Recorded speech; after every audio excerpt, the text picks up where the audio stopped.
नमस्कार, स्वागत है आपका। आप देख रहे हैं सी न्यूज़ भारत। मैं हूं आपके साथ इशिता। खबर एटा से है, जहां हाथरस जनपद में विकास की दिशा में एक और महत्वपूर्ण कदम बढ़ाते हुए शासन ने सादाबाद जलेसर मार्ग के नवीनीकरण की परियोजना को स्वीकृति दे दी है, जिसकी कुल लंबाई 29 किलोमीटर है और अनुमानित लागत 44 करोड़ निर्धारित की गई है। लोक निर्माण विभाग के अधिशासी अभियंता संजीव कुमार वर्मा ने जानकारी दी कि इस परियोजना की टेंडर प्रक्रिया प्रारंभ हो चुकी है और शीघ्र ही निर्माण कार्य शुरू कर तय समय सीमा में पूरा किया जाएगा। वर्षों से जर्जर इस मार्ग से प्रतिदिन हजारों लोग आवागमन करते हैं और खराब सड़कों के कारण व्यापार, शिक्षा और स्वास्थ्य सेवाओं में कठिनाई का सामना करना पड़ रहा था। ऐसे में इस नवीनीकरण से लोगों को सुगम आवागमन का लाभ मिलेगा। ग्रामीणों और व्यापारियों ने शासन के इस निर्णय का स्वागत करते हुए कहा कि यह विकास की दिशा में एक मील का पत्थर साबित होगा।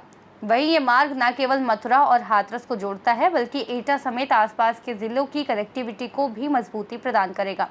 इस विषय में और अधिक जानकारी देने के लिए हमारे साथ जुड़ गए हैं हमारे संवाददाता लखन यादव।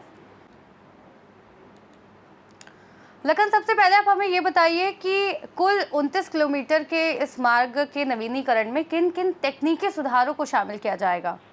देखिए, ये जलेसर सादाबाद मार्ग है। हाथरस के उसमें सादाबाद आता है, तहसील है सादाबाद। और ये मार्ग लंबे समय से जर्जर था, जहाँ ग्रामीण और व्यापारी लंबे समय से आवाज बुलंद कर रहे थे कि ये जर्जर मार्ग जो गड्ढे हैं, गहरे गहरे गड्ढे हैं, हादसे होते रहते हैं। हम खबर भी दिखाते थे। तो इस शासन ने इसका संज्ञान लिया है। जलेसर सादाबाद मार्ग को 29 किलोमीटर का ये लंबी जो सड़क है, इसकी 44 करोड़ रुपए की लागत से ये बनेगी। हाथरस जनपद में विकास की रफ्तार जो पकड़ते हुए एक बड़ी परियोजना को मंजूरी दी गई है शासन स्तर से।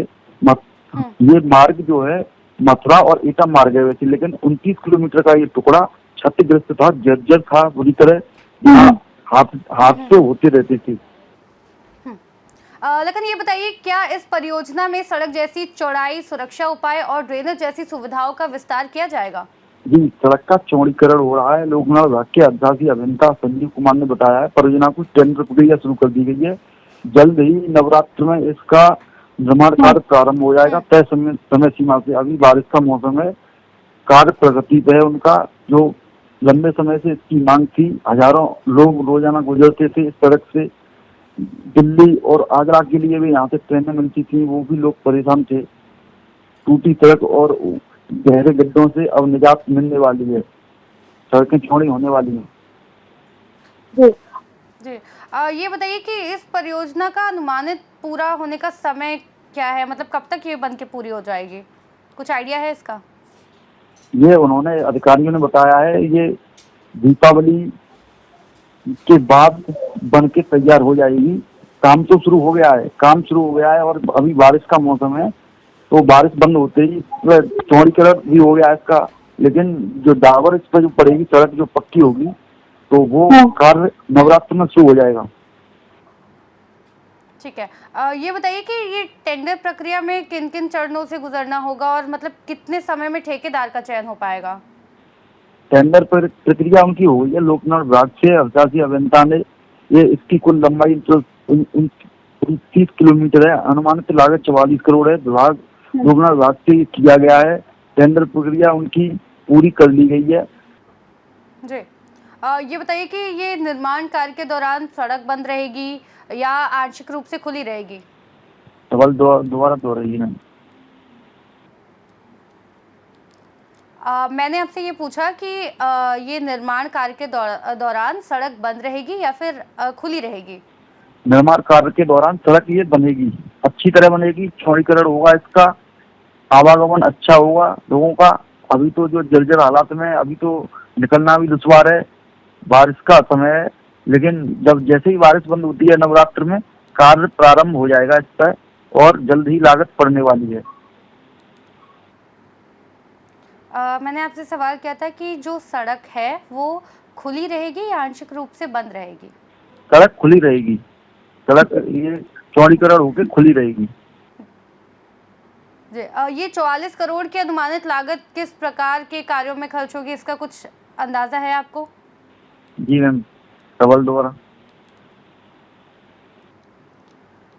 लखन, ये बताइए कि 44 करोड़ की अनुमानित लागत किस प्रकार के कार्यों में खर्च होगी? जी, ये शासन से मंजूर हुई है, लोक निर्माण विभाग के द्वारा।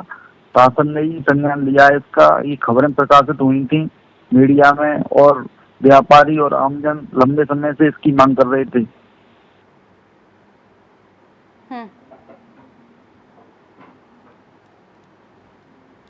ये बताइए कि इस मार्ग के नवीनीकरण से स्थानीय व्यापार और किसानों को किस तरीके से लाभ मिल सकता है? इससे किसानों को तो लाभ है ही है, क्योंकि ग्रामीण क्षेत्र के लोग आज इसी मार्ग से होके मथुरा, अगर श्रद्धालुओं को भी इससे राहत मिलेगी। मथुरा वृंदावन अगर लोग जाते हैं तो इसी मार्ग से जाते हैं, साराबाद होके। एटा जिले में जलेसर है, तो जलेसर के लोग बाग भी इधर होके ही जो मथुरा के लिए जाते हैं। जलेसर के लोग इधर सादाबाद के लोग हैं, वो भी इधर जलेसर आते हैं, तो वो एटा वगैरह के लिए उनके लिए राहत भरी खबर है, इधर जाएंगे। ये आसपास के कई जिलों को जोड़ेगा। एटा, कासगंज, वो फिरोजाबाद, आगरा, अलीगढ़, यानी आगरा अलीगढ़ दोनों मंडलों के यहाँ व्यापारियों और किसानों को राहत मिलेगी, क्योंकि रास्ता चौड़ा हो जाएगा, अच्छा बनेगा। वाहनों को कोई दिक्कत नहीं आएगी, हादसे नहीं होंगे, बहुत सुगम रास्ता हो जाएगा।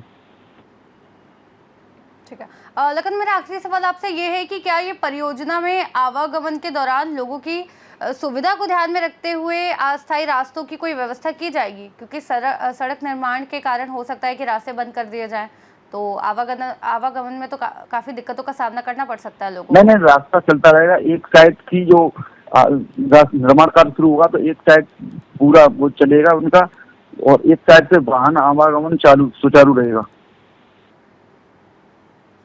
लेकिन आपने ग्रामीणों या फिर व्यापारियों से इसके बारे में बात करी है, तो हमें बताइए कि उन्होंने क्या प्रतिक्रिया दी है इसके लिए? ग्रामीणों और व्यापारियों से हमारी बात हुई है। जैसे ही उन्हें ये खबरों के माध्यम से पता चला है, तो वो धन्यवाद कर रहे हैं योगी सरकार का, कि देर से सुनी लेकिन सुनी योगी सरकार ने। अब अच्छी सड़क, उन्हें बड़ी राहत मिलने वाली है।